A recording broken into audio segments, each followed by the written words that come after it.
नमस्कार बच्चों, YouTube channel शिक्षालय में आपका बेहद स्वागत है। मेरा नाम है रेणु यादव। इस YouTube चैनल के माध्यम से हम क्लास 9 से लेकर 12 तक के सारे केमिस्ट्री के चैप्टर्स तो कवर कर ही रहे हैं, साथ ही साथ क्लास 10 में फिजिक्स और बायोलॉजी भी कवर कर रहे हैं। Class 10 chapter number 1 physics light में आज हम एक न्यूमेरिकल करेंगे। न्यूमेरिकल बेस्ड है कॉनकेव मिरर के मिरर फॉर्मूला पर। क्लियर? एक बार इस क्वेश्चन को पढ़ने से पहले कुछ चीजों को रिव्यू कर लेते हैं, वो हमारे काम आएंगी। एक तो साइन कन्वेंशंस आपको याद है ना बच्चों, कि अगर हम इस लाइन से ऊपर की तरफ जाते हैं तो हम पॉजिटिव होते जा रहे हैं। क्लियर? अगर हम इससे नीचे जाएंगे तो हम नेगेटिव। अगर हम इस पॉइंट से, जिसको फिलहाल हम 0 से डिनोट करते हैं, इसके राइट हैंड साइड में जाएंगे तो हम पॉजिटिव और इसके लेफ्ट हैंड साइड में जाएंगे तो हम नेगेटिव। यही साइन कन्वेंशंस हमारे कॉनकेव मिरर पर भी लागू होगा। ये हमारा पोल होता है। पोल से अगर हम राइट हैंड साइड में जाएंगे तो मतलब पॉजिटिव, हम ऊपर की तरफ जाएंगे मतलब पॉजिटिव, हम नीचे की तरफ आते हैं मतलब नेगेटिव, और अगर हम लेफ्ट हैंड साइड में जाते हैं मतलब कि नेगेटिव। ऑलराइट, पहली बात तो ये याद रखिए, इसको मैं हटा देती हूँ यहाँ से। दूसरी बात कि आपका जो लीनियर मैग्निफिकेशन होता है, जिसको हम m से डिनोट करते हैं, हमने पहले भी पढ़ा है, मैग्निफिकेशन m से डिनोट किया जाता है, जिसको हम लीनियर मैग्निफिकेशन भी बोलते हैं। It is a ratio of the distance of image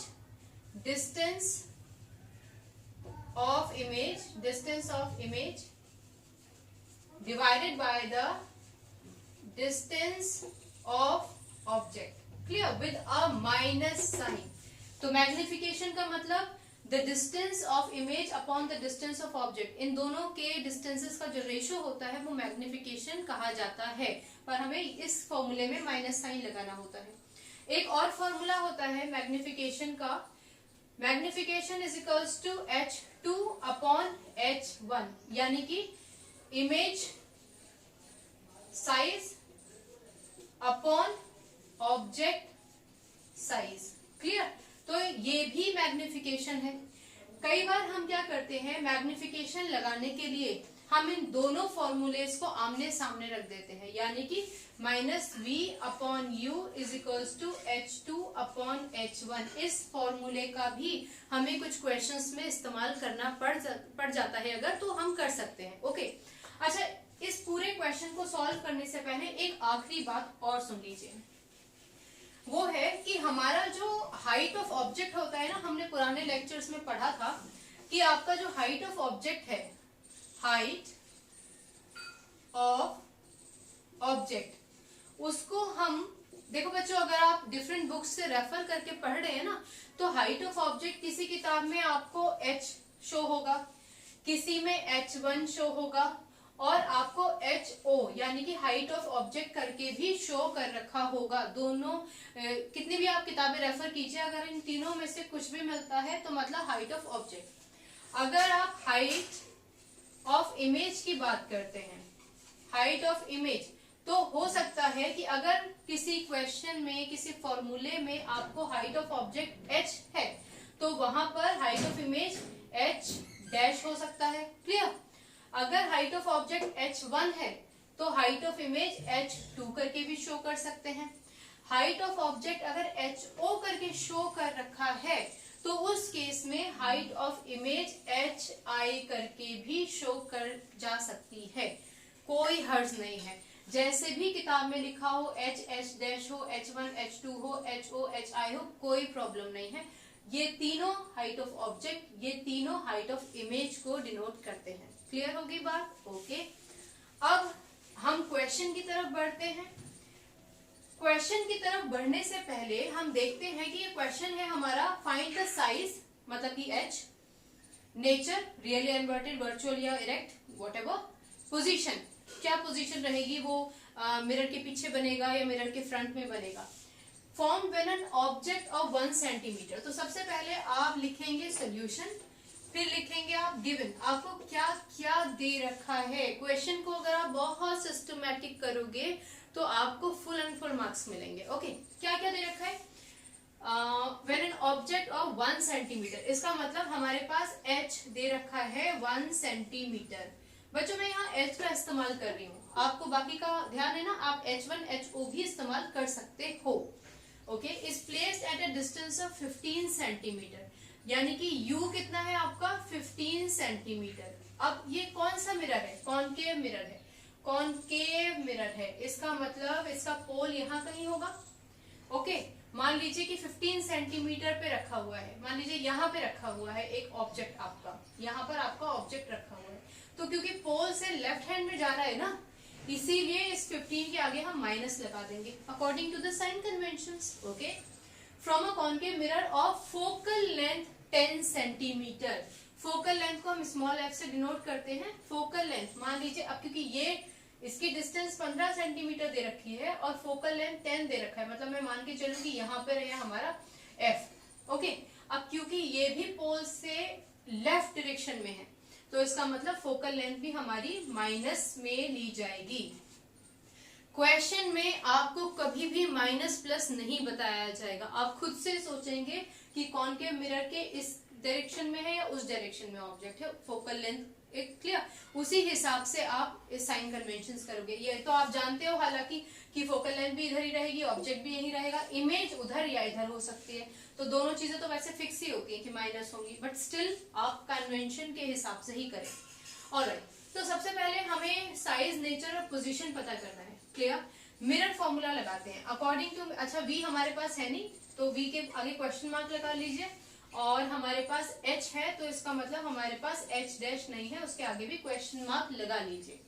अब according to the mirror formula, according to mirror formula, okay, mirror formula क्या होता है बच्चों, 1/v plus 1/u is equals to 1/f, ये होता है आपका मिरर फॉर्मूला। इस मिरर फॉर्मूले के हिसाब से आप वैल्यूज को इम्प्लीमेंट कर दीजिए। ओके, क्योंकि मेरे पास स्पेस की कमी है इसलिए मुझे कुछ मिटाना पड़ेगा, आप तो अपनी कॉपी में ऑल थ्रू लिखते ही जाओगे। फिलहाल जितना स्पेस है उसको यूटिलाइज करते हैं। 1/v तो हमारे पास है ही नहीं, प्लस 1/u की वैल्यू कितनी है -15, okay, is equals to 1/f, तो बच्चों f कितना है -10। क्लियर, इसको आगे बढ़ाते हैं, मैं इसको रब कर देती हूँ, यहाँ एक लाइन खींच देते हैं ऐसे, 1/v, अच्छा प्लस माइनस तो माइनस हो जाएगा ना, -1/15 इज इक्वल्स टू 1/10, ऐसे भी लिख सकते हैं ना, कोई हर्ज नहीं है। ओके, अब क्योंकि 1/v को यहीं छोड़ देते हैं हम, और -1/10 के पास अगर इसको लेकर जाते हैं तो ये माइनस साइन यहां से वहां जाने में क्या हो जाएगा, plus, simple math, plus 1/15। Alright, very good. अब हम क्या करेंगे बच्चों, इसका एलसीएम लेंगे, इसका एलसीएम आएगा 30। ओके, 10 3 द 30, क्योंकि माइनस साइन है तो -3 प्लस 15 2 द 30। ओके, तो 1/v इज इक्वल्स टू -1/30, यहां तक तो कोई कंफ्यूजन है ही नहीं। ओके, तो इसका मतलब v हमारे पास कितना आ गया -30। ऑलराइट बच्चों, तो हमारे पास पोजीशन तो आ ही गई है। एक बार फिर से इसको कॉनकेव मिरर में देख लेते हैं, आपको दिखाई दे रहा है क्या यहाँ पे, ओके, यहाँ देख लेते हैं। हमारे पास ये कॉनकेव मिरर था, इसका इन्होंने फोकल लेंथ दे रखा था, मान लीजिए कि 10 सेंटीमीटर, ये फोकल लेंथ था, 15 सेंटीमीटर पे हमारा ऑब्जेक्ट रखा था, और v यानी कि इमेज कहाँ बनी है, इमेज और कहीं जाके यहाँ कहीं बनी है, और क्योंकि माइनस है, ओके, माइनस साइन ये इंडिकेट करता है फिलहाल कि इमेज आपकी इस डायरेक्शन में बनी है, रियल भी होगी और इन्वर्टेड भी होगी, माइनस साइन है। ओके, तो हमारे पास v तो यहाँ पे आ गया, अब आपका ये हो गया -30। ऑलराइट, अब हमें क्या निकालना है बच्चों, पोजीशन निकल आई है। फिलहाल नेचर को हम स्पेसिफाई नहीं करेंगे अभी, और आगे बढ़ेंगे, पहले साइज निकाल लेते हैं। साइज अब हमें निकालना है, तो मैं इसको हटा देती हूँ। क्लियर, आपको इतना क्लियर हो गया होगा, हटा देते हैं इसको। अच्छा, हाइट निकालने के लिए हम मैग्निफिकेशन फॉर्मूला लगाते हैं। हम जानते हैं m is equals to -v/u। Okay, तो m is equals to minus, तो फॉर्मूले में ही है, v की वैल्यू कितनी है, v की वैल्यू -30 है, इसीलिए हमें दोबारा से माइनस और फिर 30 लिखना पड़ेगा। देन u की वैल्यू कितनी है बच्चों, -15, तो हमने यहाँ पे लिख दिया -15। 15 टू द 30, माइनस से माइनस कैंसिल हो गया, ये माइनस हमारे पास फॉर्मूले का था, रहेगा, तो इसका मतलब m की वैल्यू कितनी आ गई, -2। ओके, m की वैल्यू -2 आ गई, मतलब m is the ratio of the distance of image upon the distance of object. Alright. एक और तरीका है हमारे पास मैग्निफिकेशन या फिर हाइट निकालने का, वो क्या है, m is equals to h, क्योंकि हमने यहाँ ऑब्जेक्ट का h लिखा है तो इमेज हम लोगों ने h डैश लिखा था, h डैश अपॉन h. क्लियर हो रही है बच्चों बात? अगर हम यहाँ पे ऑब्जेक्ट h की जगह h1 लिखते तो हम हाइट कितनी लेते, h2 लेते, तो हम यहाँ पे h1 h2 लगाते. अगर मैं इसको ho लेती तो मैं इसको hi लेती, तो यहाँ पे ho hi लगाते. ऑलराइट. हाइट ऑफ इमेज ऊपर, हाइट ऑफ ऑब्जेक्ट नीचे. ऑलराइट. मैग्निफिकेशन की वैल्यू आ ही गई है, -2 is equals to h dash. h dash तो हमारे पास है नहीं ना, क्वेश्चन मार्क है.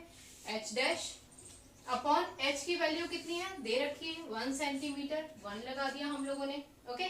इन दोनों को मल्टीप्लाई कर देंगे, इसका मतलब h डैश हमारे पास आ गया -2 सेंटीमीटर. जो ऊपर आया था ना हमारा यहाँ पे, ये ठीक, ये आ गया हमारा. इसका मतलब हमारे पास इमेज, हाइट की इमेज कितनी है, -2 है. ऑब्जेक्ट की इमेज कितनी थी, 1. अगर ऑब्जेक्ट इतना था तो हाइट इससे डबल हो गई है, -2 हो गई है. रियल और इन्वर्टेड है, ऑब्वियसली बिलो द पोल है तो रियल और इन्वर्टेड होगी. तो हमारे पास साइज भी आ गया, नेचर भी आ गया, पोजीशन भी आ गया. इस तरीके से हम किसी भी ऑब्जेक्ट के इमेज, उसके पोजीशन, इमेज के पोजीशन को, इमेज के साइज, नेचर सबको कैलकुलेट कर सकते हैं. कोई जरूरी नहीं है कि हर बार आपको इमेज ही कैलकुलेट करनी पड़े. हो सकता है आपसे ऑब्जेक्ट का साइज पूछ ले, फोकल लेंथ पूछ ले, कुछ भी पूछेंगे, आप मिरर फॉर्मूले से उसको निकाल सकते हो. इमेज की हाइट निकालने के लिए आपके पास फॉर्मूले हैं, आपके पास जो भी वैल्यूज दे रखी हो उस हिसाब से आप वैल्यू निकाल सकते हो. ऑलराइट बच्चों. बाकी दोनों जो मैग्निफिकेशन और -v अपॉन u और h2 h1, ये दोनों फॉर्मूले भी साथ में रखकर आप जो भी आपके पास मिसिंग वैल्यू है वो निकाल सकते हैं. आप इसके क्वेश्चंस करेंगे ना तो आपको खुद ब खुद सारा अंदाजा लग जाएगा. कोई कंफ्यूजन हो तो मुझे पूछ लीजिएगा. क्लियर? ओके. अब हम आगे बढ़ते हैं बच्चों. ये तो हमने बात की थी कॉनकेव मिरर की. अच्छा, एक और चीज समझ लीजिए. कॉनकेव मिरर जो होता है ना, वो चीजों को डाइवर्ज करता है. डाइवर्ज का मतलब क्या होता है, फैलाता है. क्लियर? स्प्रेड करना. आप टॉर्च जलाते हो ना, तो टॉर्च का जो बल्ब होता है वो आपको एक, उसके ऊपर जो ग्लास लगा होता है इतना सा होता है, लेकिन जब आप टॉर्च जलाते हो तो उसकी रेस क्या होती है, डाइवर्ज होती है, मतलब कि फैलती हैं. इसका मतलब कॉनकेव मिरर जो होता है वो रेस को फैलाता है. इसीलिए टॉर्च में, सर्च लाइट्स वगैरह में हम इसी का इस्तेमाल करते हैं. ओके. अब हम बात करेंगे कॉन्वेक्स मिरर की. कॉन्वेक्स मिरर,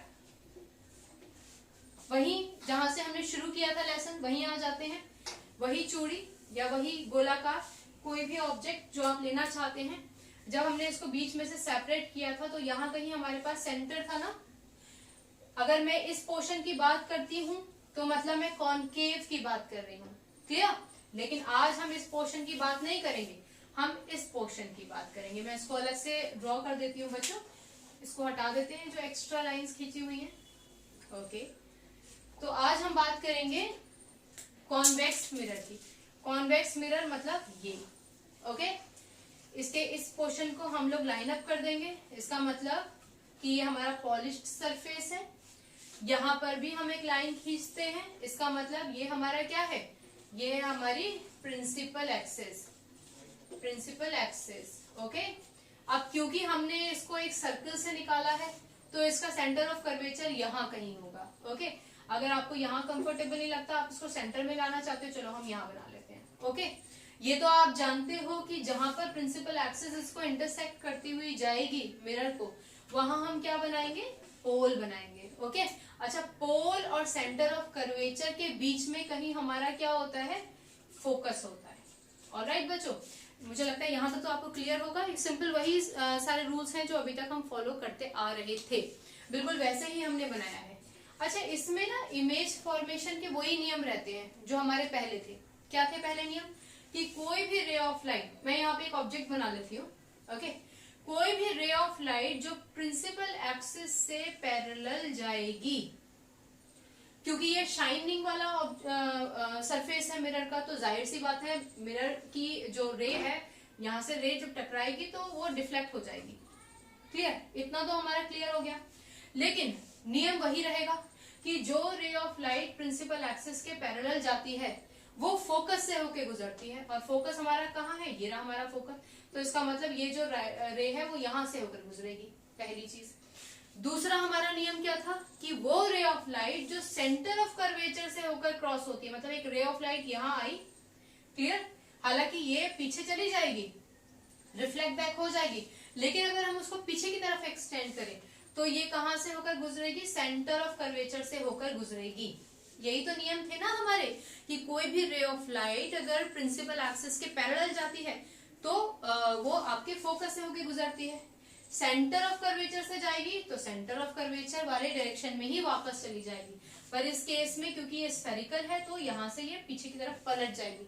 तो बच्चों यहाँ तो कोई इमेज बनती नजर आ नहीं रही है, लेकिन अगर हम पीछे की तरफ देखेंगे, कन्वर्ज करेंगे, कन्वर्ज का मतलब होता है मीट करना, इकट्ठे हो जाना, ठीक है, जैसे डाइवर्ज मतलब फैल जाना, कन्वर्ज मतलब इकट्ठे हो जाना। तो ये दोनों रेस कहाँ इकट्ठी हो रही है बच्चों, यहाँ इकट्ठी हो रही है। इसका मतलब इस ऑब्जेक्ट की, ए और बी ले लेते हैं इसको, इस ऑब्जेक्ट की इमेज जो है यहाँ बनेगी, इसको हम बोलेंगे ए डैश, इसको हम बोलेंगे बी डैश। सारे नियम वही हैं, कंफ्यूज होने की कोई संभावना नहीं है बच्चों, क्लियर। अब देखो आप, क्योंकि इसकी जो इमेज है, ये तो फ्रंट हो गया, ये बिहाइंड हो गया, इसका मतलब पोजीशन। अगर आप सबसे पहली बात करते हैं कि पोजीशन, तो पोजीशन कहाँ बनी है, ये बिहाइंड हो गया ना मिरर का, तो पोजीशन कहाँ है, behind the mirror, okay, behind the mirror. एक मिनट रुकिए बच्चों, मार्क कर लेते हैं, behind the mirror, okay, alright. दूसरी बात, इसकी पोजीशन कहाँ है, बिहाइंड द मिरर तो हो गया, ओके, इसका साइज क्या होगा। तो देखो बच्चों, ऑब्जेक्ट का साइज तो ये था और इसका साइज जो है वो ये है, इसका मतलब डिमिनिश्ड, छोटा है ना। डिमिनिश्ड तो वैसे हम तब लिखते हैं जब बहुत छोटा होता है, आप वेरी स्मॉल भी लिख सकते हो, अगर आपको डिमिनिश्ड याद नहीं आता एग्जाम में तो आप वेरी स्मॉल लिख दो, क्लियर। तीसरी बात, नेचर क्या है, तो नेचर तो आप देख रहे हो ना कि प्रिंसिपल एक्सिस के ऊपर बना है भाई, प्रिंसिपल एक्सिस के ऊपर बना है, इसका मतलब कि अगर नीचे बना होता तो रियल और इन्वर्टेड होता, और ये क्या है, इरेक्ट है, इरेक्ट है मतलब वर्चुअल, तो आप क्या लिखोगे, वर्चुअल एंड इरेक्ट, ओके, सीधा है, जैसा है वैसा ही है। इसका एक एग्जांपल देती हूँ बच्चों, हम लोग जो अपने बाइक्स में, स्कूटीज में और जो कार ऑटोमोबाइल्स में हमारे जो रियर व्यू ग्लास नहीं लगा होता है, जिसमें हम लोग देखते हैं कि पीछे ट्रैफिक कितना है, तो जो गाड़ियां होती है ना वो हमें छोटी नजर आती है, क्यों, क्योंकि उसमें रियर व्यू ग्लास जो होता है ना वो कॉन्वेक्स मिरर होता है, जिसकी वजह से हमें हमारे गाड़ी के पीछे कितना ट्रैफिक है, कौन सी गाड़ी आ रही है, कौन हमें ओवरटेक कर रहा है, वो गाड़ी हमें सब दिखाई देती है, उसकी इमेज हमें थोड़ी सी दूर दिखाई देती है और छोटी दिखाई देती है, तो क्योंकि वो कॉन्वेक्स मिरर होता है इसलिए, क्लियर हो गया। अच्छा, ये सारे नियम वही रहेंगे, आपको सिर्फ ये चेंज करना है। अभी हम कॉनकेव की बात करते हैं, अभी हम कॉन्वेक्स की बात कर रहे हैं, क्लियर हो गई बच्चों बातें। ऑलराइट, एक और इमेज डिस्कस कर लेते हैं। अगर आपको रूल्स याद हैं तो आपको कुछ भी याद करने की जरूरत नहीं है, अपने आप इमेज बनती जाती है। ऑलराइट, अब हम कॉन्वेक्स मिरर ही लेंगे। मैं फिर से आपको बेस से बता देती हूँ, यहाँ साइड में ध्यान दीजिए। मान लीजिए कि मैंने कोई स्फीयर लिया था, इस स्फीयर का अपना एक सेंटर ऑफ कर्वेचर रहा होगा, क्लियर।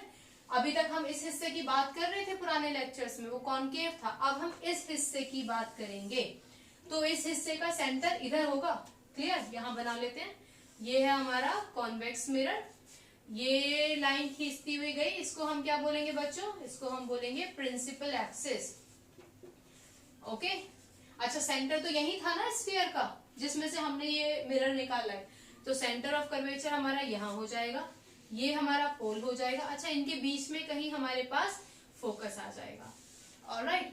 अच्छा, इस इमेज में ना मैं आपको एक और चीज बताऊंगी जो आपके एग्जाम में बड़े काम की है। पहले आप ध्यान से सुनिए।